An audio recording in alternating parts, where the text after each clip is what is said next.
up with demand. Wow. Remember, by 1955, the Big Thompson project was, under construction. Horsetooth Reservoir was already there and filled with water, and so there was hydropower being provided by the Bureau of Reclamation. As Fort Collins started buying some of that hydropower to supplement what this plant was able to produce.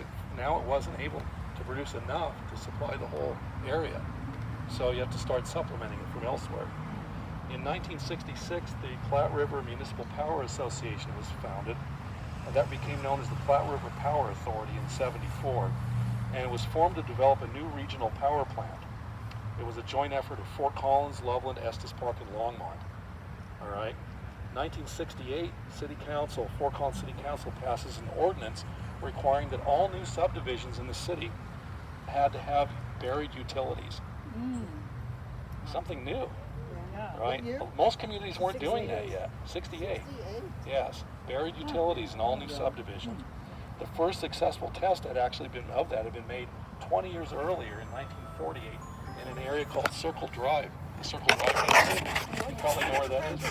So when the Circle Drive neighborhood went in, the city of Fort Collins helped them put in underground utilities.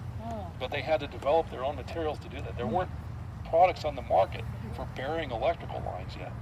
It was too early for that. But the city was already exploring the idea of burying lines. And they developed an underground fiberglass vault. The city of Fort Collins developed an underground fiberglass vault in conjunction with a Denver manufacturing firm, and they actually got the patent on that vault. The city did, and the manufacturing firm. And the city began to bury all of its utility lines, block by block, neighborhood by neighborhood. 1970, the population was more than 43,000, and by 1973, replacement parts for this plant had become very hard to find. Coal had become more expensive, and the facility was proving to be unable to provide the community with enough power. It was closed down in September of 1973, and the equipment was dismantled. The facility became a power substation, which was located on the south side of the building.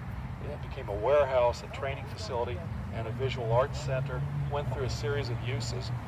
And during that time, between 73 and 84, all the power into Fort Collins came from the U.S. Bureau of Reclamation. All right, now I want to finish this and get to moving to something else. In 1975, planning began for the Rawhide Power Plant, which you all know is way up about 20 miles north of here.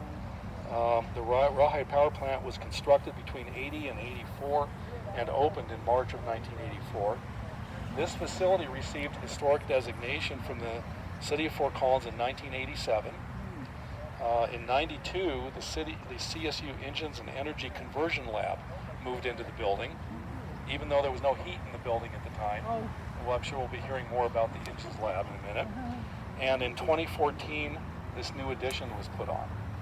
And that was done with the participation of the city's Landmark Preservation Commission, which I was on at the time. We went through a lot of discussions and meetings with the Powerhouse folks, talking about the design of the building, making it compatible with the old, separating them physically so that the old one would still stand free, largely. There is a connector, obviously, but the point was to leave this building as much as possible, as lightly connected to the new addition as possible. Good job. Was the fountain original? We're going to talk about the fountain right before we go in. Let's move this way, take a walk, just a real quick one.